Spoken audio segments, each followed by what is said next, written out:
ठीक है ना। तो कोई पर्टिकुलर डायरेक्शन इसके लिए नहीं होता है, इसीलिए डिस्टेंस जो होता है वो एक स्केलर फिजिकल क्वांटिटी होता है। ठीक है ना। चलिए बात करते हैं और एक फिजिकल क्वांटिटी, और एक डिराइव्ड फिजिकल क्वांटिटी जिसको हम कहते हैं डिस्प्लेसमेंट। ठीक है, सेकेंड में बात करेंगे डिस्प्लेसमेंट का। डिस्प्लेसमेंट, डिस्प्लेसमेंट का सिंबल एस होता है, उसके ऊपर एक एरो मार्क देते हैं। देखो कहीं पे भी तुम देखते हो ना, यहां से संबलपुर, यहां से भुवनेश्वर, ये अनुगुल है, ठीक है ना। सो कहीं पे भी डिस्टेंस, दिशा दिखाने, इस तरफ आर्यभट्ट आने के लिए रास्ता है, तो वो दिशा दिखाने के लिए, डायरेक्शन पर्टिकुलरली आपको स्पेसिफाई करने के लिए आपको एक एरो मार्क का इस्तेमाल करना होता है। ठीक है ना। तो एरो मार्क होता है तो समझ लेना कि इसका कोई पर्टिकुलर डायरेक्शन है और एक ये वेक्टर फिजिकल क्वांटिटी है। मान लो ये पॉइंट ए है और ये पॉइंट बी है।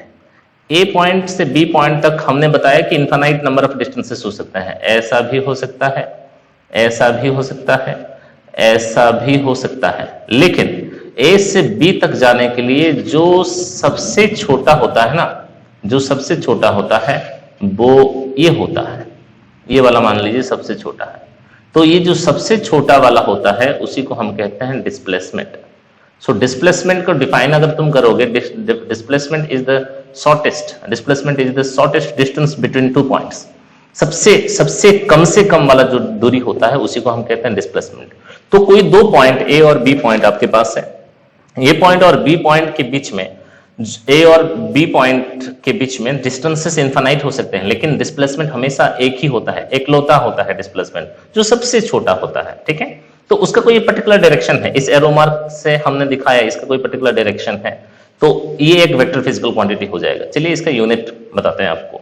डिस्प्लेसमेंट हो या डिस्टेंस हो, वो क्या है, वो वास्तव में एक लेंथ ही है।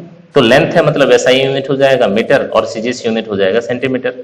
अब डायमेंशन क्या होगा इसका, क्योंकि डिस्प्लेसमेंट क्या है, डिस्प्लेसमेंट एक लेंथ है, तो लेंथ का डायमेंशन आपको पता है, लेंथ का डायमेंशन एल होता है। अरे जी होता है, ठीक है ना। अब तुम देखोगे कि डिस्टेंस का यूनिट जो है, डिस्प्लेसमेंट का यूनिट वही है, लेकिन डिस्टेंस और डिस्प्लेसमेंट में अंतर यह है कि डिस्टेंस जो है वो एक स्केलर फिजिकल क्वांटिटी है, जबकि डिस्प्लेसमेंट तुम्हारा एक वेक्टर फिजिकल क्वांटिटी है। ये है वेक्टर क्योंकि इसका कोई पर्टिकुलर डायरेक्शन होता है। ठीक है ना। चलिए इसको थोड़ा सा मैं, if I can remove it, चलो कोई बात नहीं। और एक फिजिकल क्वांटिटी के बारे में हम लोग डिस्कस कर सकते हैं। मान ले और एक फिजिकल क्वांटिटी जिसको हम कहते हैं स्पीड, गति है ना, स्पीड। ये स्पीड एक फिजिकल क्वांटिटी जिसका सिंबल यू होता है। देखो यहां से ये ए पॉइंट है तुम्हारा, ये बी पॉइंट है। ए पॉइंट से बी तक जाने के लिए मान लीजिए ये तुम्हारा डिस्टेंस है। इस डिस्टेंस को कवर करने के लिए तुम्हें कुछ समय लगता है, ठीक है ना। तो तुम स्पीड को इस तरह डिफाइन करते हो, speed is defined as, speed is defined as distance by time, distance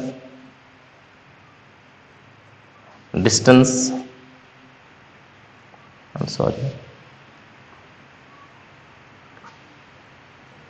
पता नहीं ये क्या हो गया।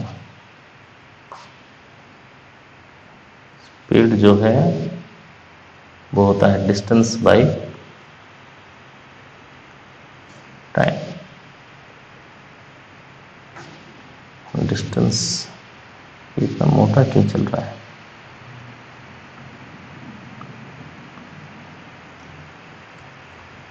रुकिए जरा सा। स्पीड जो है वो डिस्टेंस बाय टाइम होता है। अगर तुम इसको फॉर्मूला लिखना चाहोगे तो इसका फॉर्मूला क्या हो जाएगा, जरा देखिए।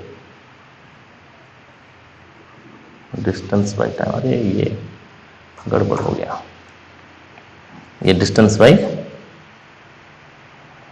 टाइम होता है। आई एम सॉरी, ये थोड़ा सा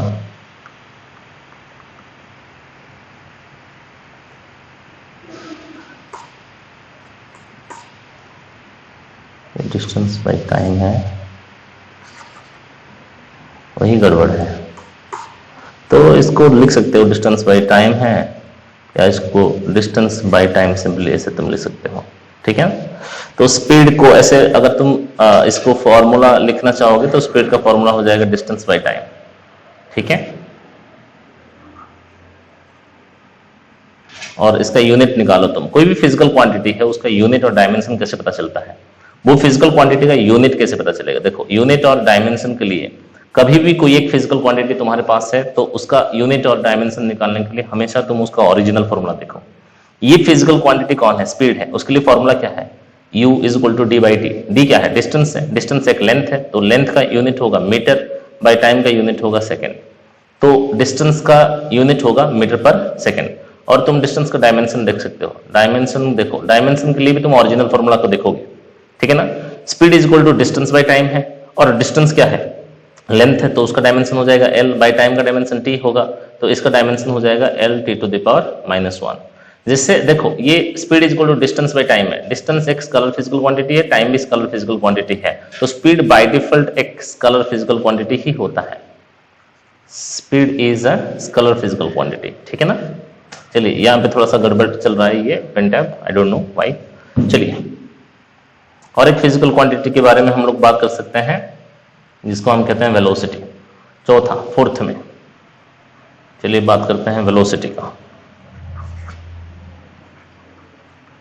वेलोसिटी, वेलोसिटी का सिंबल होता है v, और ये वेक्टर क्वांटिटी होता है, इसलिए उसके ऊपर आप एक एरो मार्क लगा सकते हो। देखो, ये a पॉइंट है, ये b पॉइंट है।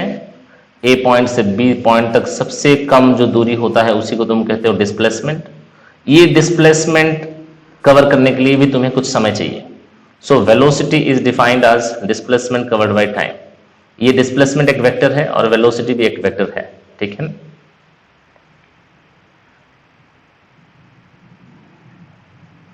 हमने आपको सिखाया कोई भी फिजिकल क्वांटिटी आपके सामने है, उसका यूनिट और उसका डायमेंशन पता करने के लिए हमेशा उसका ओरिजिनल फॉर्मूला को देखेंगे। ठीक है? उसका ओरिजिनल फॉर्मूला क्या है? Velocity is equal to displacement by time है, और डिस्प्लेसमेंट क्या है? डिस्प्लेसमेंट एक लेंथ है, तो उसका यूनिट क्या होगा? देखो, क्योंकि वेलोसिटी है डिस्प्लेसमेंट बाय टाइम, डिस्प्लेसमेंट एक लेंथ है, तो उसका यूनिट मीटर, बाय टाइम का यूनिट है सेकंड, तो इसको आप ले सकते हो मीटर पर सेकंड, और metre second to the power minus 1। ये है तुम्हारा SI यूनिट। तुम अगर वेलोसिटी का CGS यूनिट निकालोगे तो ये हो जाएगा centimetre second to the power minus 1, और सेंटीमीटर पर सेकंड ये होता है तुम्हारा CGS यूनिट। और इसका डायमेंशन कैसे निकालेंगे? कोई भी फिजिकल क्वांटिटी है, डायमेंशन के लिए भी तुम ओरिजिनल फॉर्मूला को देखोगे। देखो, ओरिजिनल फॉर्मूला क्या है? Velocity is equal to displacement by time. तो डिस्प्लेसमेंट एक लेंथ है, तो उसका डायमेंशन क्या हो जाएगा? l, बाय टाइम का डायमेंशन t, तो ऊपर ले जाओगे तो l t to the power minus 1 हो जाएगा। समझ रहे हैं? और वेलोसिटी जो होता है, वेलोसिटी एक वेक्टर क्वांटिटी होता है। Velocity is a vector quantity, ये एक वेक्टर फिजिकल क्वांटिटी होता है। समझ में आ रहा है? ठीक, चलिए आगे बढ़ते हुए, क्योंकि ये सारी चीजें जो अभी डिस्कस होगा वो इसका इंडिविजुअल चैप्टर्स है, तो आपको कोई परेशान होने का जरूरत नहीं है। बस ये इंट्रोडक्शन है, चीजों को आप थोड़ा सा एक्वेंटेड हो, एक बार सुन लो, फिर आने वाले चैप्टर्स में इसको क्लियर हो जाएगा सारी चीजें बहुत अच्छे से, इन डिटेल में इसको पढ़ेंगे। चलिए, और एक फिजिकल क्वांटिटी के बारे में डिस्कस करते हैं। पांचवा फिजिकल क्वांटिटी, एक्सेलरेशन। ठीक, ये एक्सेलरेशन का जो सिंबल होता है वो a होता है। इस तरह तुम a वेक्टर लिखोगे क्योंकि वो भी एक वेक्टर क्वांटिटी होता है। सुनिए, इसको समझते हैं। मान लीजिए यहाँ पे एक पॉइंट है, यहाँ पे एक पॉइंट है, यहाँ पे एक पॉइंट है, और यहाँ पे एक पॉइंट है। यहाँ पे तुम्हारा वेलोसिटी जो था वो 0 मीटर पर सेकंड था। यहाँ पे वेलोसिटी कुछ 5 मीटर पर सेकंड हो गया, यहाँ पे वेलोसिटी कुछ 10 मीटर पर सेकंड हो गया, यहाँ पे वेलोसिटी कुछ 15 मीटर पर सेकंड हो रहा है। ये time t is equal to यहाँ पे 0 था, ये t is equal to 1 second है, ये t is equal to 2 second है, ये t is equal to 3 second है। जैसे समय बढ़ते जा रहा है उस हिसाब से वेलोसिटी तुम्हारा कांस्टेंट नहीं है, वेलोसिटी भी तुम्हारा बढ़ते जा रहा है ना। सो आप एक्सेलरेशन को डिफाइन करोगे इस तरह, एक्सेलरेशन है change in velocity by time, change in velocity by time, और सिंपली इसको तुम लिख सकते हो वेलोसिटी बाय टाइम। ठीक है, ये एक्सेलरेशन का फॉर्मूला है, change in velocity by time. और एक्सेलरेशन का फीलिंग ये है कि एक्सेलरेशन हम तब कहते हैं जब तुम्हारा वेलोसिटी जो है, यहाँ पे वेलोसिटी क्या होगा? इंक्रीज होते जाता है ना। तुम्हारे पास बाइक में, स्कूटर में, कार में एक्सेलरेटर होता है। एक्सेलरेटर का इस्तेमाल हम तब करते हैं जब हमें वेलोसिटी को इंक्रीज कराना होता है। सो अदरवाइज ऐसा तुम बोल सकते हो acceleration is increase in velocity by time. ठीक है, वेलोसिटी कितना इंक्रीज हो रहा है पर सेकंड, जैसे कि यहां पे मैं बोल रहा हूं, देखो at t इक्वल टू 0, देखो at t इक्वल टू 0, देखो यहां पे at t equal to 0, t equal to 0 पर तुम्हारा वेलोसिटी था 0 मीटर पर सेकंड, 1 सेकंड पर हो गया वेलोसिटी 5 मीटर पर सेकंड, 2 सेकंड पर वेलोसिटी 10 मीटर पर सेकंड, 3 सेकंड पर वेलोसिटी 15 मीटर पर सेकंड, यानी कि हर 1 सेकंड के इंटरवल पे इसका वेलोसिटी बदल रहा है 5 मीटर पर सेकंड प्रति सेकंड, 5 मीटर पर सेकंड प्रति सेकंड, 5 मीटर पर सेकंड प्रति सेकंड। ठीक है ना, तो यहां पे जो एग्जांपल अपन लिए हैं, इस एग्जांपल के हिसाब से अगर तुम देखोगे तो तुम्हारा जो एक्सेलरेशन है क्या है, change in velocity, her 1 second में वेलोसिटी बदल रहा है 5 मीटर पर सेकंड। यहाँ पे एक एग्जांपल के लिए हिसाब से लिए हैं, एक्सेलरेशन हर वेलोसिटी चेंज हो रहा है 5 मीटर पर सेकंड प्रति सेकंड, हर 1 सेकंड में अगर 5 मीटर पर सेकंड चेंज होता है तो एक्सेलरेशन हम बोलते हैं 5 मीटर पर सेकंड, तो 5 मीटर पर सेकंड स्क्वायर। ठीक है ना, अरे सही है। तो एक्सेलरेशन का फीलिंग ऐसा है, अगर 5 मीटर पर सेकंड स्क्वायर लिखा है मतलब तुम समझोगे कि हर 1 सेकंड में वेलोसिटी जो है वो 5 मीटर पर सेकंड बदलते जाएगा। अगर कोई बोले तो मैं एक्सेलरेशन 10 मीटर पर सेकंड स्क्वायर है, इसका मतलब है कि तुम्हारा जो पार्टिकल है या बॉडी है या ऑब्जेक्ट है, उसका जो वेलोसिटी है वो वेलोसिटी इंक्रीज होने वाला है 10 मीटर पर सेकंड हर 1 सेकंड में, 10 मीटर पर सेकंड प्रति सेकंड, हर एक सेकंड में इसका वेलोसिटी 10 मीटर पर सेकंड बढ़ते जाएगा। तो एक्सेलरेशन को हम बोलेंगे 10 मीटर पर सेकंड स्क्वायर। ठीक है ना, अगर एक्सेलरेशन को हम बोलते हैं कि 2 मीटर पर सेकंड स्क्वायर, तो इसका मतलब होता है कि हर 1 सेकंड में मेरा जो वेलोसिटी है वो 2 करके आगे बढ़ते जा रहा है। हेलो, सही है। ठीक है, अब इसका यूनिट देखो, कोई भी फिजिकल क्वांटिटी का यूनिट के लिए तुम देखोगे ओरिजिनल फॉर्मूला, एक्सेलरेशन के लिए ओरिजिनल फॉर्मूला हमने बताया change in velocity by time, जो भी है ये वेलोसिटी बाय टाइम ही तो है। तो वेलोसिटी का यूनिट क्या है, मीटर पर सेकंड, बाय टाइम का यूनिट है सेकंड, तो इसका हो जाएगा यूनिट मीटर पर सेकंड स्क्वायर, या हो जाएगा metre second to the power -2। हाँ, अगर सीजीएस में तुम देखोगे तो सेंटीमीटर पर सेकंड स्क्वायर, और इसको तुम बोल सकते हो centimetre second to the power -2।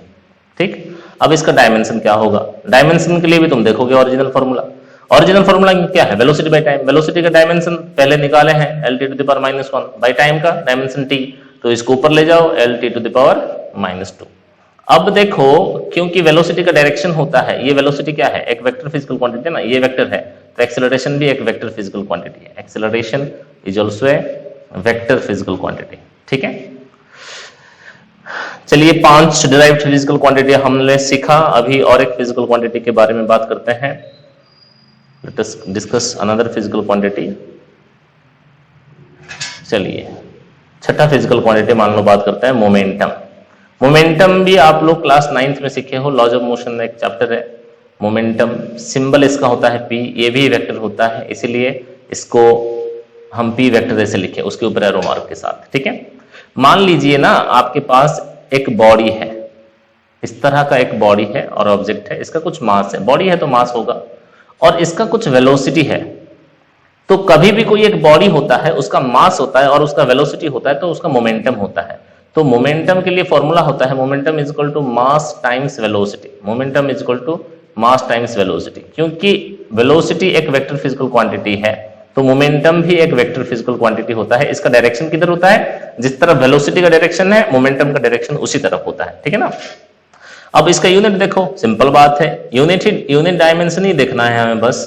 ठीक है, उसका फॉर्मूला, सिंबल, फॉर्मूला, फिलिंग थोड़ा सा ले, यूनिट और डायमेंशन पता कर दे, ये फिजिकल क्वांटिटी, कलर और वेक्टर ये बता देते हैं। ये इंट्रोडक्शन वाली चैप्टर है।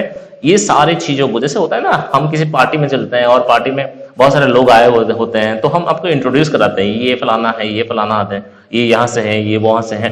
आप थोड़ा सा फीलिंग ले लें, उसके बाद फिर रिटर्न होकर के आप वहां से आइसक्रीम खा के आ रहे हैं, यहाँ पे पानी पूरी को खा रहे हैं, तो आप स्माइल ट्रांसफर कर सकते हैं, means you know each other, like. ठीक है, मतलब आपको अकॉर्ड से फीलिंग नहीं होगा, आपको कोई अनकंफर्टेबिलिटी नहीं होगा, आप कंफर्टेबल हो जाओगे पूरी सिचुएशन के साथ। तो ये जो शुरुआत की चैप्टर्स हैं, शुरुआत का जो इंट्रोडक्शन यूनिट एंड मेजरमेंट वाले चैप्टर है, और इसके बाद जो बेसिक मैथमेटिक्स वाला जो सीन चलेगा, तो उसमें आप लोग अगर अच्छे से हमारे साथ कोऑपरेट करते हैं तो चीजें बहुत आसान हो जाएगा। देखो, फिजिक्स आसान सब्जेक्ट होता है क्योंकि दिखता है, चारों तरफ है, आम आदमी का सब्जेक्ट है, ये कोई बड़ा भारी भरकम सा बात है नहीं जो समझ में नहीं आने वाला है, क्योंकि देखते हो ना, हम लोग बचपन से यही फील करते आ रहे हैं, यही एक्सपीरियंस करते आ रहे हैं। चलिए, तो घबराने की कोई बात नहीं। यूनिट क्या होगा, ये फिजिकल क्वांटिटी का यूनिट के लिए क्या देखोगे, ओरिजिनल फॉर्मूला। मोमेंटम के लिए बताया मास्टर तुम्हारा क्या, momentum equal to mass into velocity होता है। मास का यूनिट क्या हो जाएगा रे बच्चे, मास का यूनिट होता है केजी और वेलोसिटी का यूनिट होता है मीटर पर सेकंड, तो सिंपली ये हो जाएगा केजी मीटर पर सेकंड और KG metre second to the power -1। और इसको तुम बोल सकते हो ये होता है तुम्हारा एसआई यूनिट, ठीक है ना बच्चे। इसका तुम सीजीएस यूनिट देख सकते हो, क्या होगा, ग्राम सेंटीमीटर पर सेकंड, ग्राम सेंटीमीटर पर सेकंड। डायमेंशन भी देख लो, ये फिजिकल क्वांटिटी का डायमेंशन देखो। डायमेंशन के लिए क्या देखोगे, ओरिजिनल फॉर्मूला। ओरिजिनल फॉर्मूला तुम्हारा क्या बताया, मास इनटू वेलोसिटी। अब मास क्या है भाई, मास का डायमेंशन एल है और वेलोसिटी मास का डायमेंशन m है और वेलोसिटी का डायमेंशन तुमको पता है already l t to the power -1 है। So the dimension of velocity sorry momentum is m l t to the power -1। ये भी समझने में तुम्हें कोई परेशानी नहीं है, ठीक। अब ये मोमेंटम जो होता है, मोमेंटम एक वेक्टर फिजिकल क्वांटिटी होता है, इसका कोई एक पर्टिकुलर डायरेक्शन होता है, पता नहीं इस जगह पे कुछ लफड़ा है। तो मोमेंटम, क्योंकि यहाँ पे मोटा हो जा रहा है पेन अपने आप ही, पहले वाला स्लाइड में यही हुआ था, अब भी वही हो रहा है। तो ये मोमेंटम जो है, मोमेंटम एक वेक्टर बोल रहा है, इसके पीछे इसके नीचे और मत लिखिए, इसके नीचे आप वीडियो डालिएगा आपका, तो इसलिए वो मना कर रहा होगा। तो वेक्टर, ये वेक्टर फिजिकल क्वांटिटी होता है, इसका डायमेंशन और इसका यूनिट भी आपको पता चल गया, ठीक है ना। तो अभी इस स्लाइड में हम लोग डिस्कस कर रहे हैं वेलोसिटी, एक्सेलरेशन, मोमेंटम का। देखो एक्सेलरेशन का विपरीत होता है डिसेलरेशन। वेलोसिटी इंक्रीज होने को हम कहते हैं एक्सेलरेशन, वेलोसिटी डिक्रीज होने को हम कहते हैं डिसेलरेशन। दोनों का यूनिट, दोनों का डायमेंशन, दोनों का फीलिंग बराबर होता है, लेकिन एक्सेलरेशन में वेलोसिटी इंक्रीज होता है, वेलोसिटी इंक्रीज होता है, लेकिन डिसेलरेशन में या रिटार्डेशन में वेलोसिटी डिक्रीज होता है। तो चेंज जो होगा वो क्या होगा, पॉजिटिव नहीं आएगा, नेगेटिव चेंज होगा। जैसे वेलोसिटी इंक्रीज होता है तो चेंज इन वेलोसिटी निकालोगे, फाइनल माइनस इनिशियल, तो वो पॉजिटिव आएगा, इसलिए उसको एक्सेलरेशन बोलते हैं। लेकिन डिसेलरेशन में वेलोसिटी घटता है, डिक्रीज होता है, तो फाइनल माइनस इनिशियल करोगे तो क्या होगा, वो नेगेटिव आएगा। यानी कि यहाँ पे इसको डिसेलरेशन को रिटार्डेशन भी कहते हैं या नेगेटिव एक्सेलरेशन भी कहते हैं, ठीक है। तो वेलोसिटी समझ लिए, एक्सेलरेशन समझ लिए, मोमेंटम भी समझ लिए, ठीक है ना। मोमेंटम को हम लॉज ऑफ मोशन में पढ़ेंगे इन डिटेल्स में। मोमेंटम एक अच्छा चैप्टर है, उसके ऊपर डिस्कस करेंगे, ठीक है। चलिए और कुछ फिजिकल क्वांटिटीज को भी डिस्कस करते हैं। मान लीजिए हम डिस्कस करते हैं एक 7वां फिजिकल क्वांटिटी जिसको हम कहते हैं फोर्स। फोर्स एकदम जाना पहचाना है सभी के साथ, सिंबल है F, ये भी वेक्टर है, इसीलिए एक एरो मार्क के साथ हम लिख रहे हैं। हमारे पास देखिए मास है, एक ऑब्जेक्ट है, इस ऑब्जेक्ट का कुछ मास है। अब ये ऑब्जेक्ट जो है इसको हम कुछ करेंगे पीछे से, तो ये ऑब्जेक्ट क्या होएगा, वेलोसिटी मूव करेगा। मूव करा मतलब पहले रेस्ट में था, अब मूव करा, रेस्ट में था और मूव कर रहा है, अभी मूव किया मतलब वेलोसिटी इंक्रीज हो रहा है। वेलोसिटी इंक्रीज हो रहा है तो बाय डिफॉल्ट क्या हो रहा है, उसका एक्सेलरेशन हो रहा है। तो फोर्स को हम इस तरह डिफाइन करेंगे कि फोर्स कभी तुम अप्लाई करते हो तो एक मास होता है तुम्हारा और वो मास ना एक्सेलरेट करता है।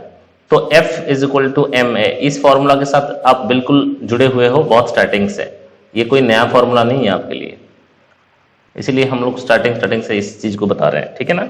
तो फोर्स क्या होगा, F is equal to ma, simple बात है। ये एक्सेलरेशन जो है वो वेक्टर है और फोर्स भी एक वेक्टर क्वांटिटी है, तो सिंपल है, हमें निकालना है उसका यूनिट। देखो मास का यूनिट क्या होता है kg और एक्सेलरेशन का यूनिट होता है मीटर पर सेकेंड स्क्वायर।